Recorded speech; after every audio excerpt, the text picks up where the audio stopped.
but this evening is kind of a special meeting. This isn't about politics or candidates. This is our first book club event, which I'm kind of excited about. Author Ian Rosenberg is with us tonight. And Ian, some of you might know Ian. He lives in the neighborhood, it turns out. He's, I don't know if I'm allowed to say this, but I think he's romantically involved with our district leader. Is that public? Which one? Which district leader? I'm not at liberty to say. Oh man, I gotta turn off my mic. But in real life, Ian is an author who wrote this great book called The Fight for Free Speech, 10 Cases that Define Our First Amendment Freedoms. He's also had over 20 years experience as a media lawyer. He's worked as legal counsel at ABC News since 2003. He graduated before that from Cornell Law School. He's an Emmy-nominated documentary filmmaker and teaches media law at Brooklyn College. Aside from the jokes, he's an enormous asset to Grand Street Dems and has really been, I mean, you know, the last 4 years really could not have happened without him. He's our communications director, our social media guru, and just an overall huge booster for everything we're trying to do. So I'm really glad to welcome Ian here tonight with us to discuss his book. Thank you. So first, can you just tell us a little bit about the book? I do want to tell you, yeah. I was in the middle of reading a book by a man named Barack Obama. When your book arrived, I've heard of him. And I immediately put the memoir down and picked up your book, and I have not regretted that decision at all. Oh. It's a really great book. I'm really glad to be able to talk about it. But yeah, tell us a little bit about it. Who is this written for? How did this come about? How did you've got an interesting structure. Can you tell us a little bit about that? Yeah, well, thank you, Jeremy. And obviously I love Grand Street Dems and I'm proud to be a part of it. But talking about the book, you know, I think if the last 4 years have taught us anything, it's that people all over this country are demanding their right to speak and be heard. But at the same time, people don't really understand what their free speech rights and the free press rights of the First Amendment entail, what that means for them. And there hasn't really been a general interest book written about free speech law in at least a decade. So this book is for smart people who are not lawyers, who are interested in having a user's guide to their free speech rights. And the structure of the book, each chapter begins with a contemporary question and controversy that's really, you know, ripped from the headlines of our contemporary society. So from Colin Kaepernick and taking a knee, can the NFL stop him, to Nazis marching in Charlottesville, can Trump stop Stormy Daniels from appearing on 60 Minutes to talk about their alleged affair? So it begins with these contemporary issues, and then it tells the story of the key Supreme Court case that answers that question and really tells about the people behind the case who fought all the way to the Supreme Court to have their free speech rights vindicated or in some cases rejected. And those stories really tell us, I think, a lot about the meaning of America. But together, I think they provide a framework that's a practical framework for understanding our rights today. So I think these are both incredible stories that are just really interesting narrative nonfiction, and I'm interested in telling those stories. But I think as a whole, I hope it plays like a record album that you can pick and choose the different cuts, but together it really provides a picture of where our free speech rights are today and where we should be thinking about them going in the future. Yeah, I really appreciated that narrative element of it, since I'm one of those non-lawyer types, and so, you know, digging into the meat of arguments, it was really helpful for me to have that framed by just a story, since that's normally what compels me when I'm reading. So I thought that was really beautifully done, and each of those sections has its own story to tell, each chapter. Well, and so much, I'm so glad you enjoyed them. And so much of, I mean, I also just think they're fascinating stories. But so much, one of the sort of things I hope comes out of this is not only the sort of rule from each case that I do try and make clear, but that these, you know, the real people behind these stories, who are usually ordinary people, that sometimes they're the New York Times, but most of the time they're not famous. You know, regular people, and their unique factual circumstances really influence the decisions.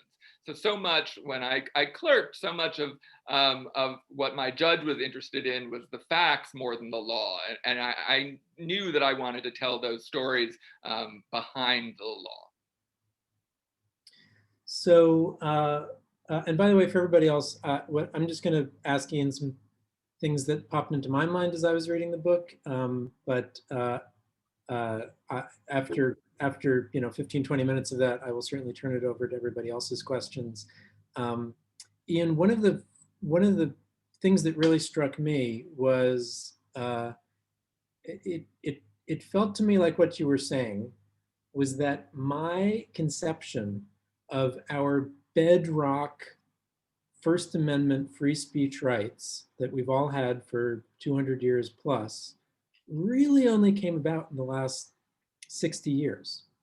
That before that, these principles had not been codified, had not been said out loud. There were actual laws that were completely opposed to what we now think of as First Amendment rights. And what it seemed like from the way you were telling the story is that the civil rights movement and the anti-Vietnam, anti-war movement really catapulted some of these big questions to the Supreme Court and radically changed what we think of as our freedoms. Is that right? That is 90% right. The only slight caveat that I would give is that modern free speech law in America begins in 1919. So there's really, I'm not skipping over anything you need to know before 1919. And I tell the story of Molly Abrams, who lives here on the Lower East Side, and lived and worked here as a seamstress. And she was an anti-war radical. Steimer. Oh, I'm sorry, Molly Steimer. Sorry, the case is Abrams. Molly Steimer, yes, an unsung hero. Thank you, Carolyn. And Molly Steimer is throwing out. She's an anarchist, and she's throwing out these leaflets, these anti-war leaflets, on the Lower East Side. Imprisoned, sentenced to jail for 15 years. Her fellow Abrams defendants to 20 years because of sexism because she was a woman, she gets 5 years less. And it goes up to the Supreme Court, and there's convictions are affirmed. You are under the law of the time. You are not. The Supreme Court is perfectly fine to say that criticizing the government and arguably advocating for illegal action by calling for a draft. By calling for an end to the draft and a strike is not permitted. But Justice Holmes, in a dissent, introduces the marketplace of ideas concept, and that explodes our notion of what free speech in America is. So we start with a dissent, and then that Molly Steimer's actions really change the course of free speech law in this country. I skip over some important cases in the 20s. Again, a lot of dissents, and still the law hasn't changed. But you are absolutely right. The 60s is the generation, as with so much of change in this country, the civil rights movement and the anti-Vietnam War movement really propels giant steps forward in our free speech rights. I think one of the people I think know about the anti-war movement, having an impact, sort of anecdotally know about that having an impact on our speech rights. But the civil rights movement, people know, of course, about their involvement in protests and civil disobedience. But one of the sort of reframings I try and do in this book is I talk about how it's really the civil rights movement, including Dr. King and some of his fellow civil rights minister colleagues, civil rights activists, close confidants, who, when sued for libel, change modern American libel law. And I tell the story of their lawsuit, how the Times was almost bankrupted, and how we get sort of our modern libel law from those civil rights defendants. So you're absolutely right. Most of the good stuff, a little bit starts in, I talk about World War II also, but things really pick up in the 60s.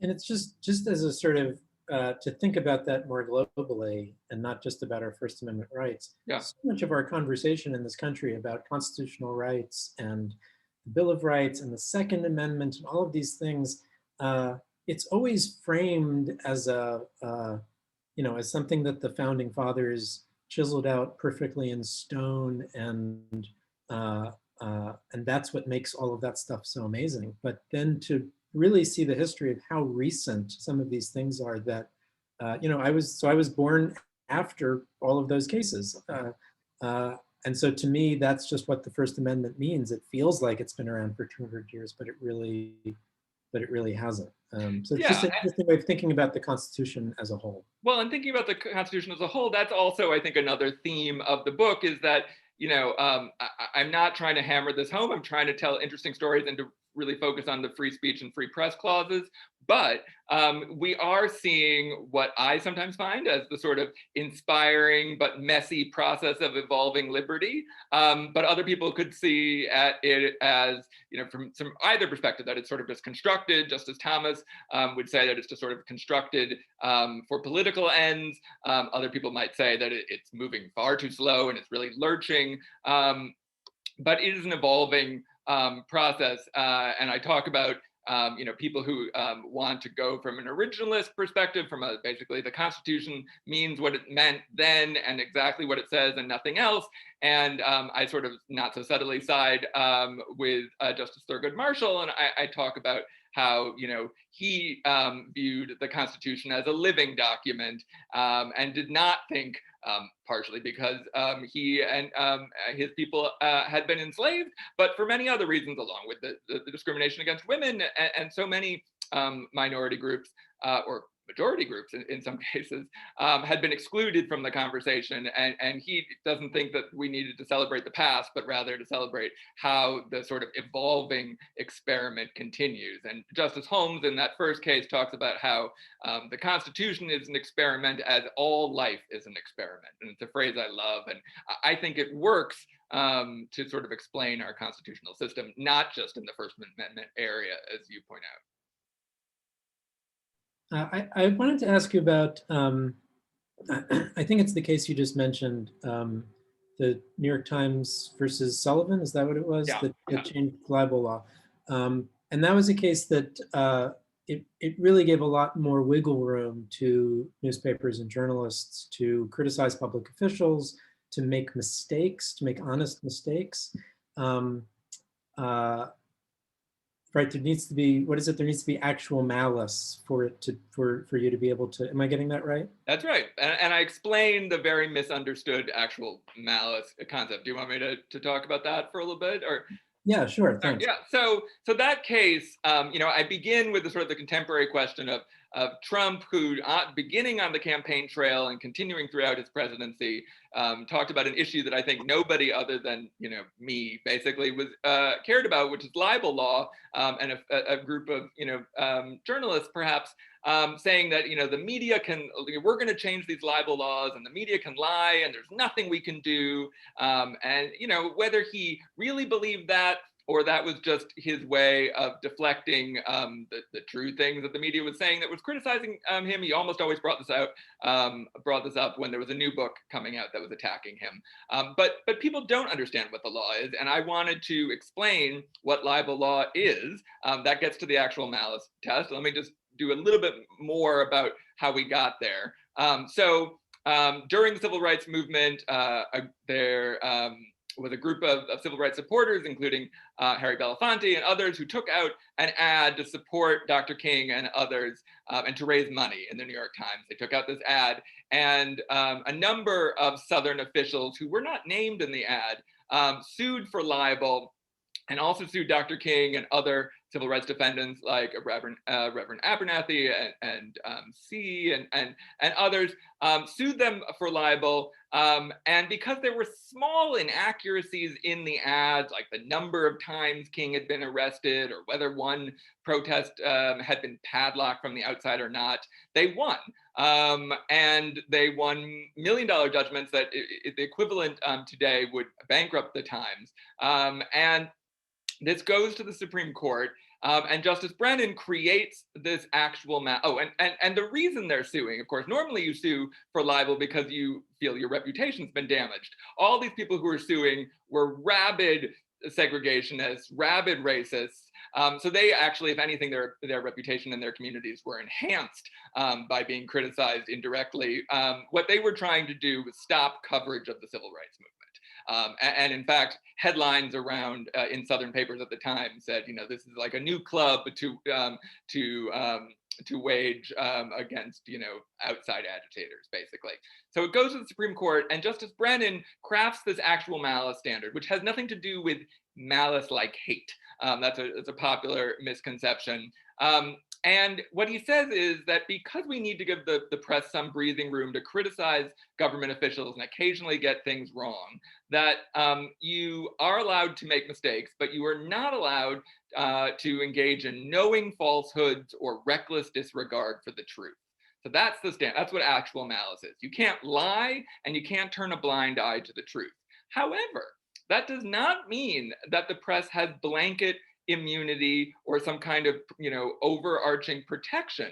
And in fact, Justice Black wanted something. He's more of an absolutist when it comes to First Amendment law, and he wanted to give greater protection. But Brennan, fearful of McCarthyism, the then relatively recent experience with McCarthyism, where people lied and destroyed people's lives, he didn't want to enable the press to lie. So he crafted this balance that I think is the right balance, that says that knowing falsehoods are not allowed, reckless disregard for the truth or turning a blind eye is not allowed. So that means that the press can be sued. And in fact, my day job is to help prevent ABC News from being sued because of that possibility. And it's really the civil rights defendants that we have to thank for this evolution in media law, but also in protecting the press.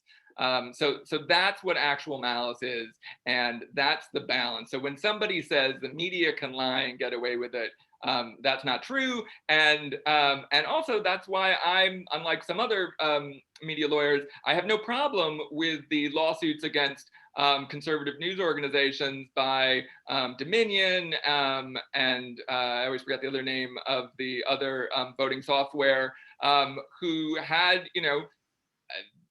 outrageous falsehoods about alleged voter fraud that and fraud within the system that there was no basis for, and they have very strong lawsuits, and that's why even Newsmax and those kind of organizations issued quick clarifications or retractions, and they have to really worry, and I think that's a good thing. I think that's the actual malice balance in action in a good way. They had these pre-recorded alternate statements. They weren't really retractions, they weren't really apologies, but they found somebody in the office who had never been on camera before and put a gun to his head and made him read a statement to make it sound like they were prepared to offer the other side of the story. But yeah. it was, I think they also did issue retractions, but they weren't on air. But yes, but I've heard. I actually missed that video, but I've heard about it. Yeah. So you think those lawsuits are strong? Yes. Why doesn't that happen more often? Well, okay, so the reason why I think, and I don't actually know, I haven't read the case yet, but I mean, it's just been filed recently, but I haven't read the documents. But one other thing I try and make clear in the libel chapter is that libel needs to involve a false allegation of fact. So opinion statements are not libelous. So the example I use in the book, is that Lady Gaga's never won a Grammy. That's a false statement of fact. She's won a couple. Lady Gaga isn't a good singer. I know you disagree, Jeremy, but Lady Gaga isn't a good singer. She can't sue me for libel for saying that. Even if I was a music critic or whatever, she couldn't sue for libel because that's an opinion. So when these conservative news organizations say things like, oh, it's my opinion that there might be voter fraud, you can't sue over that. It's when you're claiming that the software has, these crazy lies, we're controlled to only reject Republican ballots. And I know this because we have a document. Like those kind of false statements of fact could indeed be libelous. And that's why this is a strong lawsuit, but why you can't sue Fox News for everything they say. I guess that's too bad, but there's a running theme through the book also about how horrible some of the speech is that needs to be protected. So I guess that's always important to keep in mind. Yes, and when we can talk about hate speech, or we can talk about it in the questions and answers with the group if people are interested. But Justice Roberts, who considers himself a stalwart champion of the First Amendment, I don't think he's quite as strong as he thinks he is, but he's fairly strong. And one of the unique things about free speech law is that it is championed both by someone like Justice Roberts and someone like Elena Kagan, who spent much of her academic career writing about free speech issues and the First Amendment before getting on the bench. And so, but Justice Roberts in the key hate speech case that I talk about, says that if there's any bedrock principle of free speech law, First Amendment law, is that we can't, punish the speaker because we don't like their message. And yes, and that means both, the awful things being said on Fox News, but it also even more significantly and more woundingly, involves hate speech or Nazis marching in, Charlottesville, which is another chapter in the book. So you also write, there are two cases you write about that aren't about hate speech. They're just about bad words. Yeah. And one was, I wrote this down. One was Cohen versus California, which was about a guy who walked into a courtroom with a jacket on that said "fuck the draft." Yes. And was, I guess, arrested for that. Yes. Disturbing the peace. And then another case about FCC fines for a radio station playing George Carlin's 7 words you can't play on the radio. Or 7 dirty words, yeah. And the anecdote that I picked up from both of these was that in the first case, the lawyer there to protect the "fuck the draft" speech thought it was really important to his case to say the word "fuck" in the Supreme Court. Yeah. And tried to do it respectfully and tried to do it quickly, but felt like expressing that in that space was kind of the point. And then whatever it is, 10 years, 15 years later, maybe even not that many, when the George Carlin case comes up, Justice Warren Burger made it really clear that he did not want to hear those words spoken in the Supreme Court as part of the oral arguments. So it was really interesting to me that this whole global question of First Amendment rights and free speech rights, and whether it's on the radio or you're wearing a jacket, really came down to, are we comfortable hearing these words in this building, in the Supreme Court? Is it that simple? Well, it's not quite that simple, but it is that, I think it is that important. Jeremy is talking about these two cases, and one of the things that I really had fun describing is the oral arguments before the Supreme Court. And there's a lot of legal debate about how much do oral arguments matter, and I sort of push a lot of that aside because no one really knows. But in these cases, and also in the Pentagon Papers case, I really do believe that key moments during the oral argument did tip the scales in what otherwise might have been close decisions. And Jeremy brings up how in these two cases about the F word, basically, and other curse words, that to say fuck in one circumstance and to avoid it in the other really may have made a difference. And that in Cohen versus California, there is, the Supreme Court, the question I begin with is, the woman who flipped her finger at Trump's motorcade. Is there a right to say, to visually say the F word? And then the analog case that I then delve into answering that question is this Cohen versus California case, where he also didn't speak, didn't use a hand gesture, but wrote it on his jacket. Actually, a woman he met, wrote it on his jacket. But so it's on his jacket.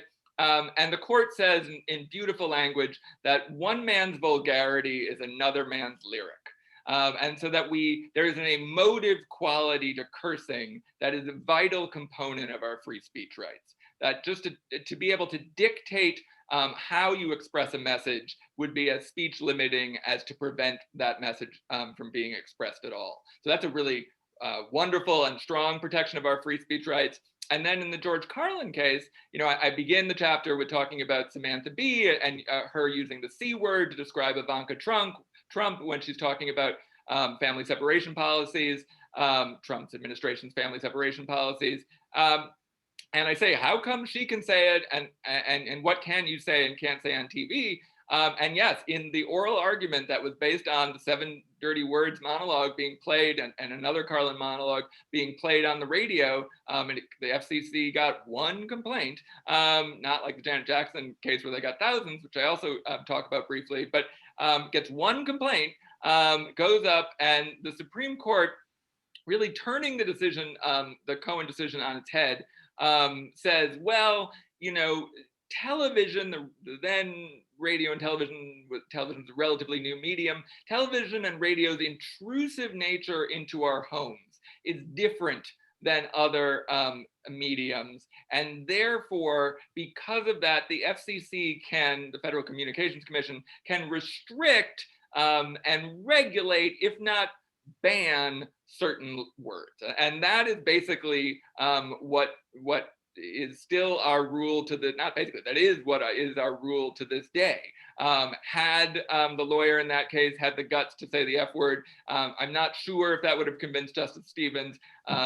For him, he says that telling someone to change the channel, which is what Justice Brennan and Justice Marshall said people should have done, is like saying that you should, turn the other cheek after you've already been slapped by an assailant.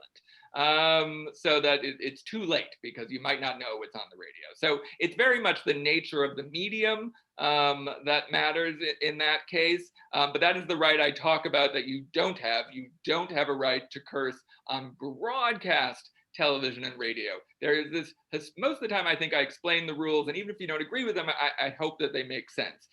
Here, it does not make any sense that we have a different standard today for broadcast television than we do for cable. Doesn't matter if it's pay cable or premium cable. Nobody knows, there's no good reason for that anymore. There used to be a spectrum scarcity argument, and that the public airwaves are sort of, create obligations. It doesn't make any sense, but Samantha Bee can curse all she wants. Somebody on NBC cannot. And that is the rule, and that has been recently reaffirmed after both the Fox cases where Nicole Richie said, it's hard to get shit out of a Prada purse. It's not so fucking simple. And the Janet Jackson case, those cases reaffirm the fact that cable can do one thing, and even fleeting expletives on TV and broadcast radio can be regulated. So not totally satisfying, but it does turn on language and the power of cursing. I feel like I want to sneak into the Supreme Court building and just play George Carlin's 7 Dirty Words from the balcony somewhere. It sounds like a good protest video. All right, there's one other set of stuff I want to ask about, and then I'm happy to open this up. And it's the very last chapter, and it ends up being about the internet, so it's very kind of current and present. And I was honestly a little confused about how some of these ongoing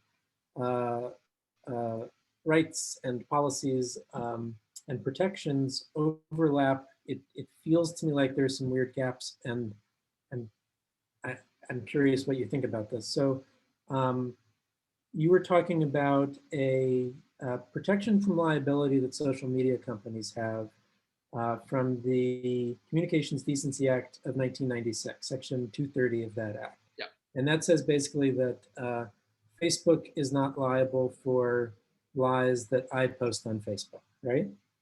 Yes, Basically? any platform, any online platform is not liable for third-party posts. Okay. In addition, there are, you talked about, was it the Packingham case in 2017? Yeah. And what are those First Amendment protections from that case? So yeah, so I begin this chapter. This is, I wanted to sweep sort of through, a history. We're starting in 1919 when free speech sort of begins in modern America, and we go up to 2017 with the court's only significant discussion of social media and speech, in this case called Packingham, as Jeremy says, So, and I begin that chapter on social media with Sacha Baron Cohen, attacking what he calls the Silicon Six, the leaders of the social media companies, for allowing both hate speech, anti-Semitic speech, Holocaust denial to thrive online. And he has a blistering, very persuasive attack. And so I say, what are our free speech rights online? And so let me briefly describe what they are. Then we can talk about 230 and about Trump if people want. So the case that I talk about, the main case the Supreme Court addressed social media, involved a man named Packingham, who was a convicted sex offender, who posts on Facebook that he beat a traffic ticket, praise God, he says, and a very hardworking police detective thinks that he knows that guy who's using a false name, tracks him down, finds out that he is using a false name, he is a sex offender, and there's a North Carolina law that prevents all sex offenders from going on any social media platform, not just to engage with children or anything, to go on social media platforms at all. Goes up to the Supreme Court, and Justice Kennedy, in one of his last significant opinions, says that social media today is sort of like a town crier on steroids, or it's like, the idea of people speaking in a public park taken to a new and more wonderful extreme where everyone has the internet as a megaphone. And because of that, it is a vital component of our speech rights today, and a wholesale restriction on someone's ability, even a sex offender's ability, to go online is unacceptable and a violation of the First Amendment. So we clearly, in the Supreme Court, I believe even today's court, clearly believes that our right to be on social media is a vital component of our First Amendment rights. However, that does not mean that social media companies have to abide by the First Amendment, because another sort of sub-theme of the book is that private companies and private employers are not required or responsible for abiding by the First Amendment. Remember, it says Congress shall make no law abridging the freedom of speech. That's been interpreted to mean both the federal government and the state government through the 14th Amendment, as well as some state actors. Public schools is the main one that comes up.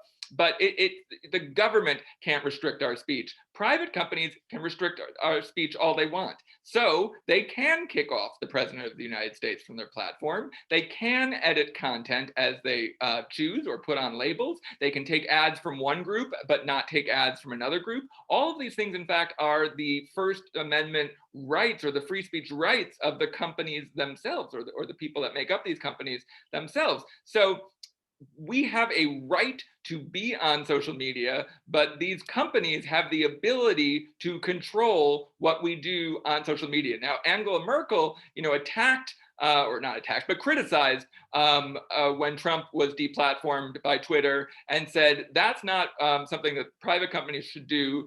That's something that the government should do, and that's basically the European model, and that is totally the opposite of our model and our system today.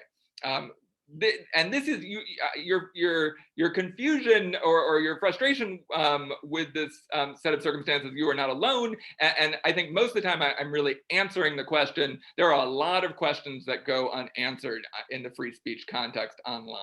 But we have to sort of know at least what the court has said so far if we want to make changes. Then you also bring up Section 230 that is about liability, doesn't for basically internet platforms, but it could also be Grand Street Dems internet platform. If we had a comment section on the Grand Street Dems website, we would also be protected by 230. So it's not just big corporations or media companies. Anyone who posts online, if you are saying something, if I say Jeremy is a murderer on an article about Grand Street Dems on the lowdown, the lowdown is not responsible for my lie. However, if they publish that story themselves, of course, they could be responsible for that. So that's the distinction between a comment that some third party puts on there versus something that you publish themselves. And the reason for this, I actually think all of the criticism of 230 by people on the right and on the left is a red herring. 230 is fine.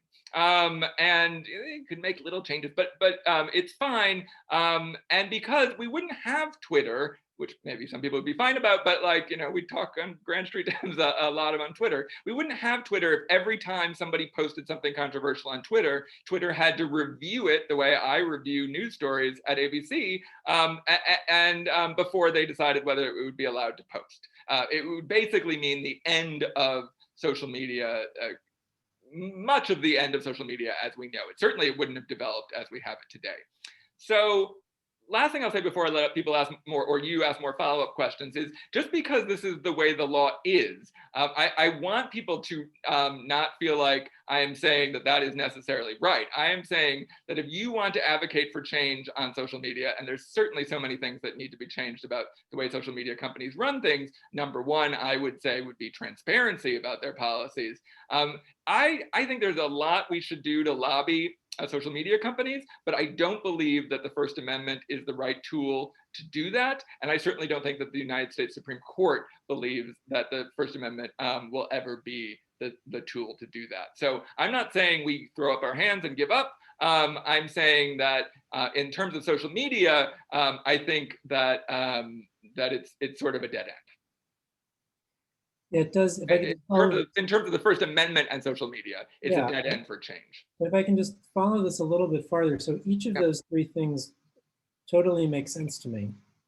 The protection against liability under Section 230, the protection of not allowing state or Congress to make laws that take the internet away from me entirely, and also as a private company, to allow Twitter and Facebook to make some decisions about who they put on. But when you put all three of those things together, the question of who actually is responsible for any of this gets really blurry. Facebook is willing to take enough responsibility to kick somebody off, but not responsibility to be faced with liability. The Supreme Court is saying that the internet is the new public square, but still allowing Mark Zuckerberg to control who gets to speak there. It's just, there are a lot of contradictions. There are a lot of problems, and there are sort of social inconsistencies. What I would advocate, there are very smart people who know about the First Amendment who advocate different things here. But I think everyone will agree that what I lay out as what we know about social media and free speech law is clear from the last chapter of my book, and that's sort of inarguable. But what I'm now taking a step forward and where should we advocate for change? Yes, you bring up a good point about why are some people deplatformed or restricted and others are not. I don't think there would be any First Amendment problem with forcing private companies like social media companies to disclose their policies regarding content moderation and to require them to explain to Congress, to a regulatory board, to lots of, you could craft whatever you want, discrepancies between them, and to hold them accountable for that, and to have fines if they don't There are a lot of regulatory mechanisms, just like we regulate how factories are run, or we regulate our environmental controls. There's a lot of regulation that we could put, and I think we might want to put on social media companies, but they would be, in my opinion, they would need to be unrelated to the speech elements and instead related to the process elements, to transparency. There could be, I'm not an antitrust expert, but there are a lot of antitrust arguments that could be made. There are algorithm issues that they could be forced to disclose or to at least explain more. So and also we can lobby with our eyeballs by not being on Facebook, as many people have done. And in addition, I don't want to defend the social media companies because they don't deserve defending, but I will say that one of the good things that comes out of social media companies not having to follow by the First Amendment is that if it was a government model, the government, it would be prohibited by the First Amendment from deciding what is true or false. And so I am glad that Twitter was able to not be constrained by the First Amendment and label Trump's tweets about voter fraud to be false. And I am glad that Twitter was able to kick the president of the United States off of its platform. And if there was, if they were viewed to be the same as a government actor, that would be constitutionally prohibited. Gotcha. I want some other folks to be able to speak other than me. Melissa, you've got your hand up. Hi. You have a question? Hi. Yes. I'm curious to know, the FCC has no jurisdiction over social media companies or the internet? Correct. I mean, that's exactly right. And you just summarized it in one sentence, which is what I'm trying to do sometimes in my book. Yes, the FCC has no jurisdiction over the internet, period. And because of that, we get a lot of strange sort of consequences.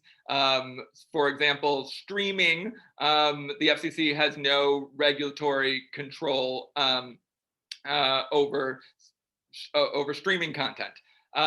So if it aired first on a broadcast network, they can control it there, but streaming is like cable, they can do whatever they want. And so there have been some tentative moves for the FCC to sort of increase their jurisdiction, and that's not constitutionally prohibited. That's statutorily prohibited. So if tomorrow Biden wanted to introduce, or Schumer wanted to introduce legislation to expand the FCC's jurisdiction over the internet, there would be no First Amendment bar to doing that. But right now, that is not statutorily in their power. Tommy? Yeah, I'm just curious because you mentioned hate speech. And how did the distinction between free speech, like not being allowed to yell fire in a theater, but being able to wear a sweatshirt that says Camp Auschwitz, and which can have also a result in violence or other acts? And does it have to be an immediate act like fire in a theater, or where does this distinction come from? All right, well, you raised a lot of important points, but I'm going to start with my favorite bugaboo, my favorite misconception, which I talk about in chapter 1, which is that Justice Holmes, in a case that led up to the Abrams decision that I talk about, brings up the famous and oft-quoted metaphor about fire in a crowded theater. But what he really said was, it is that you cannot falsely yell fire in a crowded theater and cause a panic.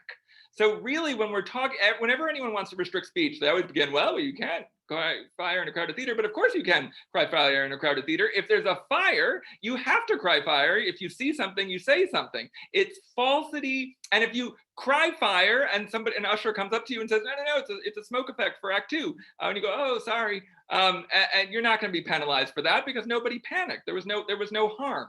So falsity and harm, they're not enough to restrict speech, but I think whenever we want to talk about restricting speech, we should at least be thinking about those two things first: falsity and harm. Okay, but your bigger point is about hate speech and hate speech being said and hate speech, on clothing. So first, I do talk about Nazis marching in Charlottesville as one of the chapters of my book, and then I talk about that's a contemporary question of why are we letting these Nazis say Jews will not replace us, which is of course the most disturbing and led to the tragic death of Heather Heyer and is abhorrent in all ways. So I say that the case that explains that involves more hateful speech. The Westboro Baptist Church protesting outside of military funerals, saying some things I won't repeat, but saying things like God loves dead soldiers because they believed American society was too tolerant toward homosexuality. And that's when Justice Roberts says that we can't restrict the message because we can't restrict the speaker because we hate the message. And that words are powerful, the words can wound. This is me paraphrasing him, but basically, who is to decide what is true or false? The American notion, unlike the German notion, is that it should not be the government. And I certainly didn't want the Trump administration over the last 4 years of regulating what language is hate speech, because it would have been Black Lives Matter's protest speech, certainly not the Nazis in Charlottesville, which Trump of course famously said were good people on both sides. So to answer your, so that's another part of your question. And the last part of your question is advocacy of illegal action. That actually is the first chapter. When I talked about Molly Steimer, I begin with that chapter with the contemporary issue of Madonna at the Women's March, saying I have thought in 2017, saying I have thought an awful lot of blowing up the White House. Now in the next breath she says, but I believe love has to triumph over hate. And so, when I wrote that 3 years ago, I did not think that would be part of Trump's ludicrous impeachment defense, as somehow Madonna's protected, so he is too.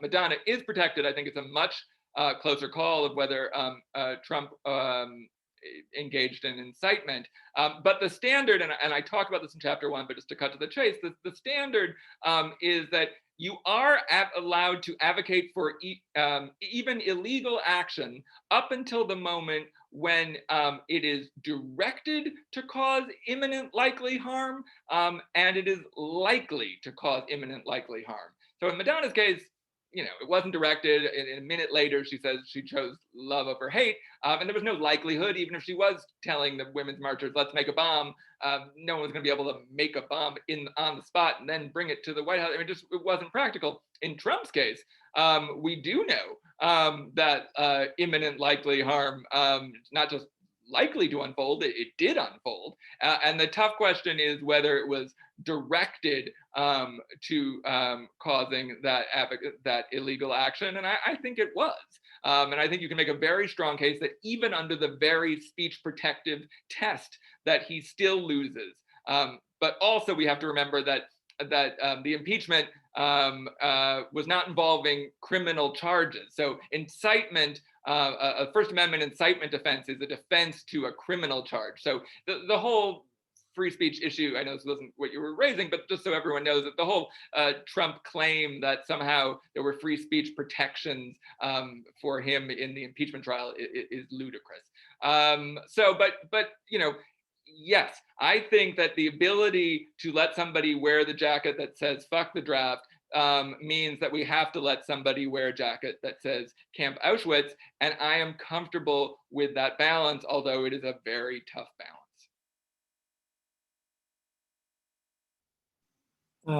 Mary Jo had a question, just going back to the question about the FCC. She asked if the reason they don't have jurisdiction over the internet and cable is because people are paying for those services? No, it's because the FCC, the Communications Act that founded the FCC in, I believe, the 20s,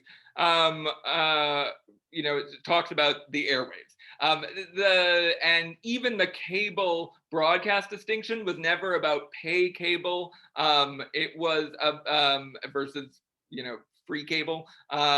So that would make more sense. But that's not what it's just sort of the historical jurisdiction was the airwaves, and then the airwaves was interpreted to also, because they were thinking about radio, and then the airwaves was also sort of interpreted to mean television, but it has never been interpreted to mean the internet, and I sort of no court has done that, and I think it's impossible. If they have, the FCC has tried to sort of move into that space, and people have criticized them, and it seems like it would not happen without a new statute. Government agency, I don't talk a lot about government agencies because it's very complicated, but government agencies, you know, are created by statute and then are allowed to sort of regulate industries or areas based on those initial statutes. And so you need to sort of have, because they are not one of the three branches of government, so you need to have some kind of authorizing statute. So the authorizing statute for the FCC essentially didn't conceptualize the internet, but also doesn't really describe the internet. I've got another question to close this out with, if I don't Sure. see any other hands, but I'm happy to leave this to somebody else. I see some questions in the chat, but I don't know if you want to go into those. Oh, sure. What else did you see there? Oh, I saw Allison said, which makes what Trump did on the 6th completely wrong. He stated falsities and it led to harm. Oh, it's a statement more than the question. Yeah, but not that I want to ever defend Trump, but you are allowed to, it's likelihood to cause imminent harm and direction to cause imminent harm. It's not whether you're saying something true or false, because there actually is a First Amendment right to lie. I don't talk about that case in my book, but there is a Supreme Court case involving the Stolen Valor Act, in which Congress tried to make it illegal to lie about having a military record if you don't have one, or to make it illegal to claim you won medals that you didn't. And the Supreme Court overturned that and basically said that the government cannot be in the business of determining truth. It was a much more controversial decision, and I didn't get into that one. But yes, let's go with your wrap-up question.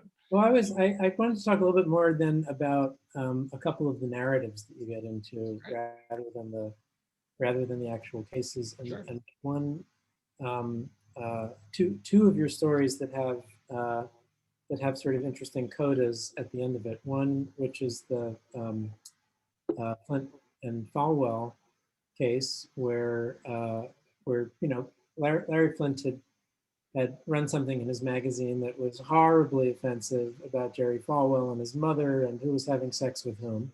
In an outhouse, in a drunken tryst. Yeah, and that went all the way to. And that's the good part. I mean, that's the part we can say right here. That's the part I can say on Zoom. Yeah. And then another case which you mentioned, which was the Westboro Church protesting at a serviceman's funeral, really hateful, horrible things across the street from where the serviceman was being buried. And that case went to the Supreme Court. In the case of Falwell and Flint, you said they ended up going on tour together to talk about the First Amendment, and in the end became friends and talked about each other with a lot of tenderness. And then also in the Westboro Church case, you mentioned Megan Phelps, who I guess was the granddaughter who was in charge of like social media for the church, had a real change of heart. She and I have the same job. Actively on. Yeah, that's right. She had a change of heart online, kind of like seeing it real live. And Matthew Snyder's father also had a softening of what he thought. I think in the end you said that he realized that his son had died for the right to have free speech, even though that free speech had been hatefully directed at him at his son's funeral. So what do you make of what do you make of those kind of incredibly lovely codas to these stories about hate? Yeah, well, so, in both of those cases, the sort of twist endings, if you saw in a movie, you'd be like, that's so contrived. There's no way that really would ever happen. And it did. It did in two of these circumstances. Since Flint died recently, he had said when Falwell died that, that Jerry said to Flint, you didn't save the First Amendment. The First Amendment saved you. And Flynn said, and that's the first thing that Jerry ever said that I agreed with. But the even more surprising than that, and even more surprising than my victory, was at the end we had become friends. And yes, the turnaround of the hateful social media czar of the Westboro Baptist Church, who celebrated their victory. They win. The grieved father loses the money that he had won against them. It's struck down. She celebrates it in horrible ways online. But over time, people on Twitter engaged with her in a way, respectfully apparently, that convinced her to not only change her beliefs, but to leave her family and to leave the church and to become an advocate for sort of online openness. And even more remarkably, much more recently, Matthew Schneider, the father, he was gay, his family knew, but he was not publicly out. And they say all these hateful things about his son and about gay people. And, he's distraught after the Supreme Court returns their judgment. And he says, all I wanted was to bury my son. And the Supreme Court is preventing me from reclaiming any damages for having lost this precious right. This precious father moment. But he says that, yes, he believes that his son died to protect our free speech rights. And what I take out of that, besides that these are incredible stories and that there are lots of these incredible stories in my book, what I take out of that is that the marketplace of ideas concept that we didn't talk a lot about, that is much maligned and deservingly so in many ways, that's sort of introduced in chapter 1, that the best test of truth is the power of an idea to get itself accepted in the marketplace. That's the idea. And here we basically have two cases where the true antagonists really do, through a version of the marketplace of ideas, come to change their most fundamental beliefs. And what I take out of that is that the First Amendment theory is not just theory, that it can actually work in practice, at least in these anecdotal circumstances, and I believe in other sort of structural circumstances as well. So I do think, even if you reject the marketplace theory, and there's, again, a lot of good reasons, like who's allowed into the market, Black people and women and poor people have always been excluded from the market. And one of my maxims at the end of the book is that we need to expand the marketplace of ideas. But even if you oppose the marketplace of ideas, it can sometimes work in practice. And I find that remarkable. And I find much of our free speech law remarkable. The power of discourse to change people's mind, to bring about change. That's what Grand Street Dems is about making change on a local level. And I say at the end of my book that the goal of this book, I'm always talking about Supreme Court cases, the 10 key ones in this book, and that's because they beautifully sort of synthesize what we need to know into like an answer. But free speech restrictions and free speech challenges happened all the time that will never reach the Supreme Court. It happens in community board meetings. It happens in school board meetings. It happens in our synagogues and our mosques and our churches on the street. And I hope that this book will give people the tools they need to feel armed to engage in grassroots advocacy for free speech, for change, or even for change to free speech. But that this book will provide people with the tools they need to make remarkable things like the stories we just said happen, or remarkable things like an upstart political club to beat the 50-year incumbent. I think both miracles are possible through the power of free speech. Well done, Ian. I wrapped it up and it's 8 p.m. Huh? Drop your website in the chat.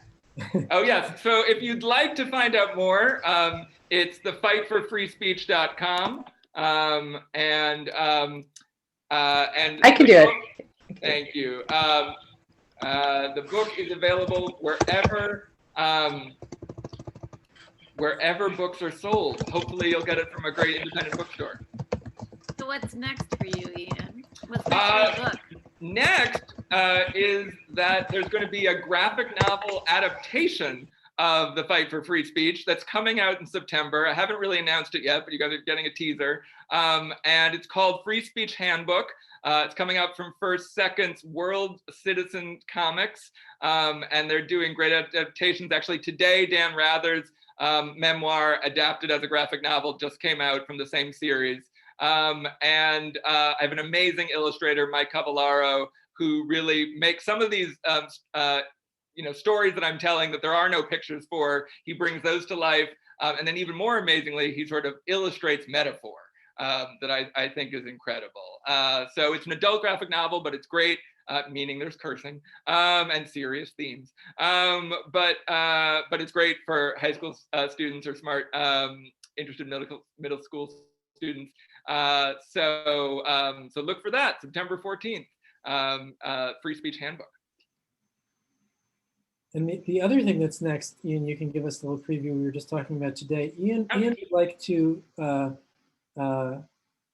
continue to have a Grand Street Dems book club. There are a lot of fine writers in our neighborhood, even some on this Zoom call right now. Yes. And I think we should take advantage of it. And yes, I said I didn't want to interview myself, so I'm really glad that Jeremy offered to do this, and this is a really great discussion. But I am offering right now publicly to host and organize. That's the harder part, of course.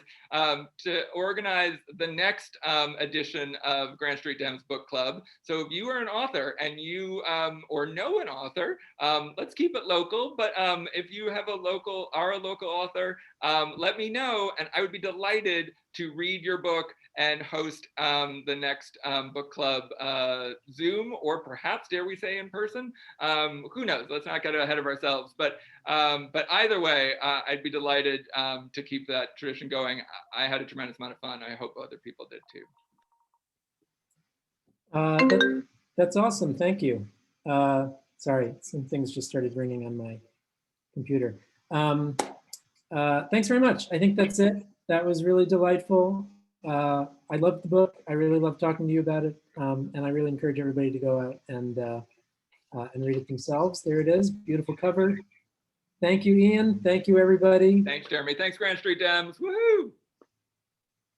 Bye.